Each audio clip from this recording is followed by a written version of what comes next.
Na-frustrate ka na dahil sa tingin mo, ginawa mo ng lahat pero hindi ka pa rin pumapayat.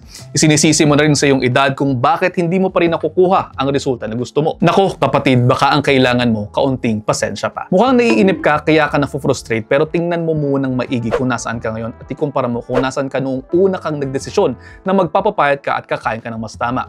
Kung oo, hindi nga bumababa ang timbang mo pero mas hindi ka naman napapagod sa pagbubuhat ng mga upuan mo o ng tubig na in-order mo sa labas, magandang development na yan. Kung sa tingin mo hindi ka pumapayat dahil hindi mo nakikitang bumababa ang timbang mo mula sa weighing scale pero nagsisimula ng lumuwag ang mga damit mo, mas malayo na ang narating mo. Try mo ring alugin ang schedule mo. Baka akala mo nakakapag-exercise ka pagkatapos ng trabaho mo pero ginagawa mo na lamang for the sake of doing it at hindi ka nakakakuha doon ng resulta dahil pagod ka na. Try mo sa umaga, baka mas maganda ang resulta mo. At isa pa, kaunting pasensya kapatid, huwag kang mainip. Trust the process. At yun, almost 1 minute na to. I hope you're all 1 minute wiser. See you next time.